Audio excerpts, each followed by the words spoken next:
Луужийг шавтарлаа. Зурхаачдын зурлагаар луужил нь төр засгийн зүгээс ард түмнээ инэрч итгэсэн сайхан жил болно. Нялхсад сайн хөгшдөд дунд зэрэг залууст ширүүн жил байх болно. За гэхдээ залуусын ажил амьдрал сайжирсан, улс орны нийт иргэдийн аж ахуй дээшилсэн жил болно хэмээн зурхаан зурлагт буусан. За гэхдээ үнэхээр залуусын хувьд ширүүн жил болж өнгөрлөө. Харин аж амьдрал сайжирсан зүйл алга байна. Төр засгийн зүгээс ард түмнээ инэрт итгэсэн зүйлч мэдрэгдсэнгүй. Сонгуул болж тэр хэд маань зөвлөрч ард түмэн хэмээн долгонсноос өөрөөр инэрч итгэсэн зүйл мэдрэгдсэнгүй. Харин ч хааж боож хавчаас шахаж үн нэмж үлгэр ярьсан өдрүүд өнгөрлөө.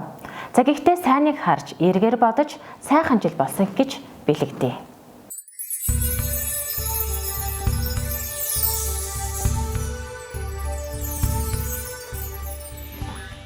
Луу жилийн хамгийн онцлог үйл явдал бол сонгуул байлаа. Холимог системээр явагдсан энэ удаагийн сонгуул 126 гишүүнтэй парламент бүрдэж байгаагаараа онцлог юм. Улсын их хурлын 9 дахь удаагийн сонгуул амжилттай явагдаж шинэ гишүүд сонгогдлоо. Шинэ улсын их хурл нь мажоритар тогтолцоогоор 78, хувь тэнцвэрсэн аргаар 48 гишүүн сонгогдсон бүрэлдэж байгаа нь манай улсын парламентод эсийг бэхжүүлсэн улс төрийн шинэ соёлыг нэвтрүүлсэн түүхэн үйл явдал болж байна.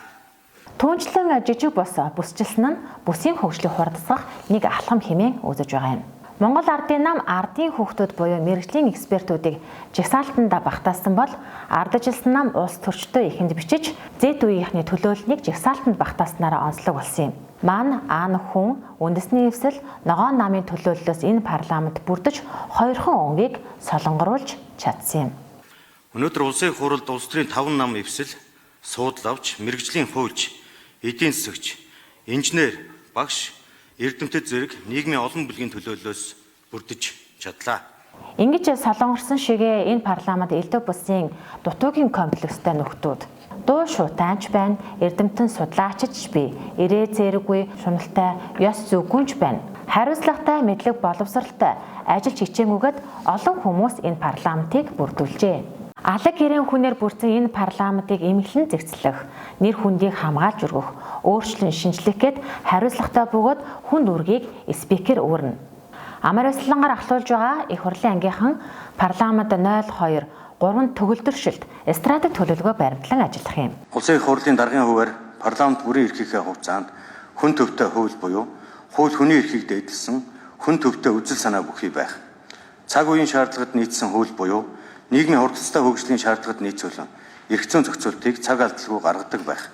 Иж бүрэн зохицуулттай ойлгомжтой хууль буюу хуулийг тодорхой, ойлгомжтой болгож, хууль болон журмаар зохицуулах харилцааны заагийг тодорхойлох гэсэн эрх зүйн орчныг 3 төгөлдрчлийг санаачлан эхлүүлээд байна. Бидний 3 төгөлдрчлийн зорилго хэрэгжих аваас нийгэмд үүссэн авилга, хүн суртал, хүний эрхийн зөрчил, тэгш ус байдлыг үндсээр нь халах болно. Улсын хурлын хууль доктор хянан шалгах бүхий л үйл ажиллагаанд хүний эрхийг дээдэлсэн, хүний эрх хэрэгжүүлэг нэн тэргуунд хамгаалах, үндэсний язгуур ашиг сонирхлыг эрхэмлэнэ. Хууль бүтээх үйл явцыг хүн төвтэй байхад чиглүүлж ажиллах нь улсын хурлын дарга Амар Баясгалангийн 2028 он хүртэл баримтлах зарчим юм а.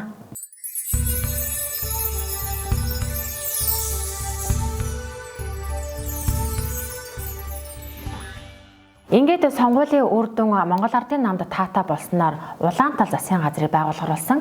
За ардчилсан намын хувьд энэ удаагийн парламентод харьцангуй олон гишүүдийг гаргаж чадсан нь амжилт боловч сөрөг хүчинг маш сайн хангалттай хийх хариуцлагатай бөгөөд хүнд үргийг ч мөн хүлээж байгаа. За ингээд засгийн газар байгуулагдахад нүд орой дээр гарсан шийдвэр гарсан нь хамтарсан засгийн газар байлаа. Монгол Улсын үндсэн хуулийн өөрчлөлтөнд оруулсан холимог тогтолцоогоор бүрдсэн 126 бүхий төлөөлөх улсын хурл 2024 онд бүрдсэн. За энэхүү сонгуулийн үр дүнд хүндэтгэн байгуулагдсан хамтарсан засгийн газар хамтран ажиллах хурдтай хөгжлийн төлөөх зориг хамтарсан засгийн газрын гэрээ энэхүү байгууллагдлаа. За бүр 3 нам хамтарлаа. Маань биш, манан хүн боллоо. Бүх яам тамгын газрыг хувааж авлаа. Бялог хүртээмжтэй хуваалцлаа. Би бинээ хянахгүй юм байна, харин ч би биний дэмжих юм байна. Хамтдаа нэг шуудаанд орлоо. 2028 онд хэн нэг нь биш, хамтдаа хариуцлага үүрхээр боллоо.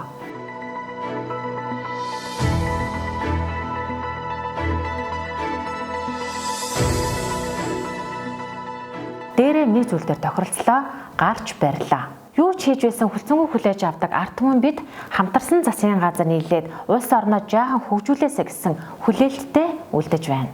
Луу жилийн хамтрал оны онцлог үйл явдал мөнөөс муу юм.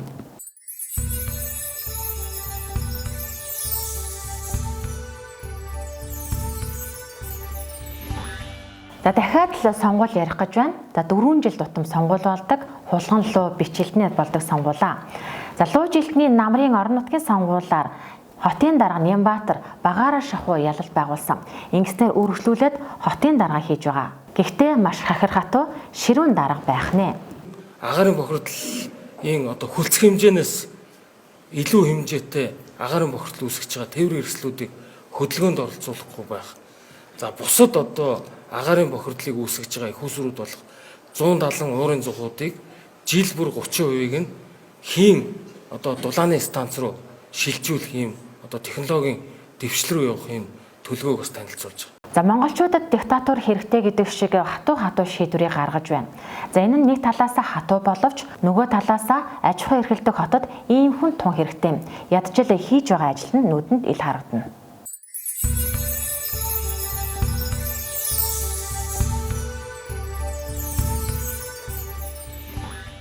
Би сэтгүүлчээр ажиллаад 15-6 жил болж байна.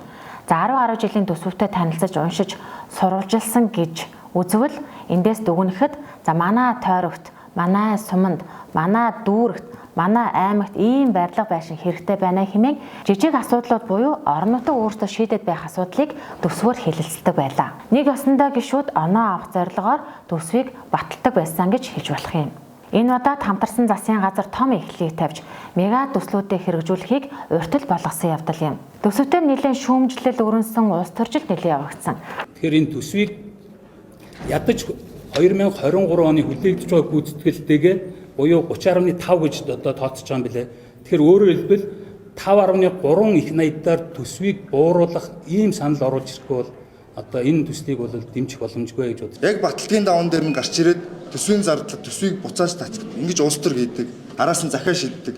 Парламентын гишүүний ажил чинь үндсэн ажлаа хийх ёстой шүү дээ. Монгол улсын 2025 оны төсвийн тухай хууль болон хамт өргөн мэдүүлсэн, холбогдуулан боловсруулж баталсан хууль тогтоомжид дараах үндслүүдээр бүхэлд нь хориг тавьж байна. Засгийн газар төсвөө нэлийн өөдрөгөөр оруулж ирсэн. Сүүлдээ төсвөө тансан. За гэхдээ төсвөөч баталж чадсан. Гэхдээ төсвөө батлахдаа анх удаа төсөвт тодтогдол хийх тогтоолыг хамтд нь баталсан байдгийн. За ингээд улсын их хурлын эрхэм гишүүдтэй талархал дэвшүүлье. За та бүхэн ээлж туралдаанаараа Монгол улсын 2025 оны төсвийг 2 дахь удаага хэлэлцсэн баталлаа. За шинэ парламентын эхний ээлжид чуулганы томоохон сорилт болсон энэ удаагийн төсвийн хэлэлцүүлэг онцлогтой бас олон талын сургамжтай байлаа. За ингээд нэлийн шүүмжлэл өрнсөн улс төржилж явагдсны эцэст 2025 оны төсөвт Монгол улсын ерөнхийлөгч хориг тавьж хоригийг улсын их хурал хүлээж авсан нь тодотгон хэлэх үйл явдал байлаа.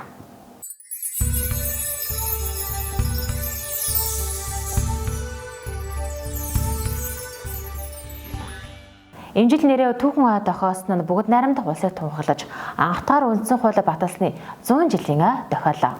Бүрэн эрхчлөөд тусгаар тогтносон Монгол улсын ард иргэдээ улсын их хурлын дарга ерөнхий сайд эрхэм төрийн түвшээдээ эрхэм хүндэт зочид төлөөлөгчдөө манай улсад суугаа эрхэм хүндэт элчин сайдуудаа та бүхэнд анхдугаар үндсэн хуулийг баталж бүгдээрээ тусаа тунхагласны түүхт 100 жилийн баярын мэндийг өргөн дэвшүүлж байна.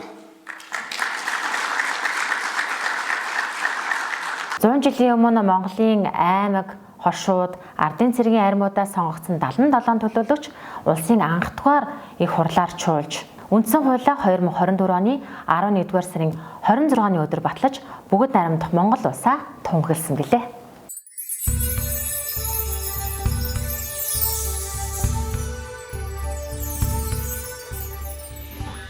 Монгол улсын нэр хүнд дэлхийд эзлэх байр суурь жилээс жилд өргөжин тэлж байгааг онцлохон зүйтэй болов. Дотооддоо хэрэлдээ суух биш гадаад харилцаагаа өргөжүүлэн тэлэх нь хамгаалж чухал байдаг. За ялангуяа сүүлийн жилүүдэд манай гадаад харилцаа нэлээд өргөжин тэлсэн нь онцлог үйл явдал юм. Луу жилдээ төрийн томоохон айлчлалууд хийгдлээ. Бүгд найрамдах Казахстан улсын ерөнхийлөгч Монгол улсад төрийн айлчлал хийлээ.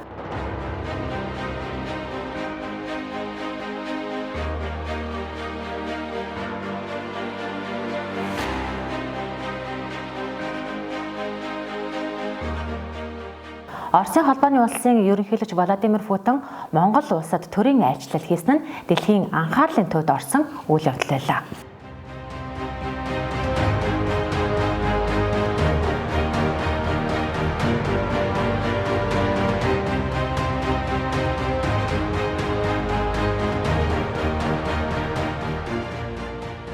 Бүгд найрамдах Беларусь улсын ерөнхийлөгч Монгол улсад айлчлаллаа. Бүгд найрамдах ардчсан Лаос ард улсын ерөнхийлөгч Монгол улсад төрийн айлчлал хийв.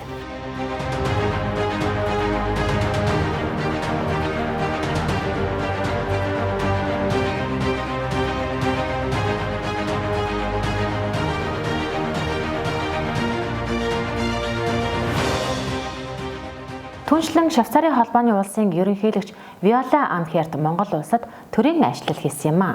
Бүгд найрамдах Словен улсын ерөнхийлөгч Бутаны хаант улсын цог жавхланд хаан ирсэнгээд дэлхийн улс орнуудын удирдагчид Монголд ирсэн жил байлаа.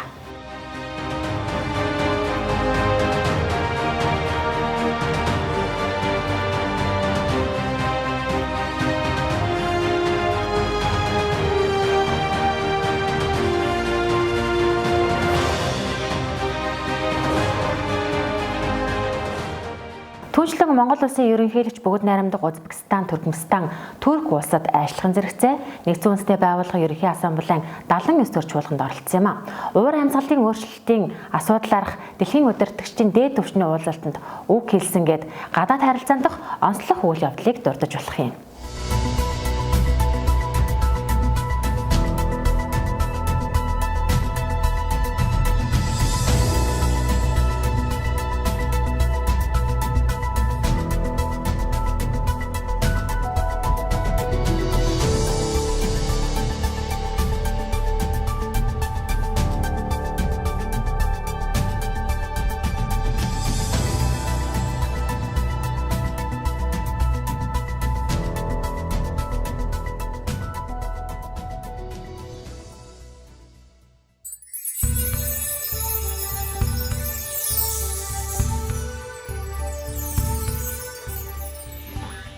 Луу жил шувтарч могоо жил айлчлан ирж байна. Та бүхэн луу жилийнхаа ажил үйлс, амжилт ололт, алдаа оноогоо дүгнэн цэгнээрэй. Луу жилд улс төр дөрөнсөн онцлог мэдээллийг тодтгон хүргэлээ.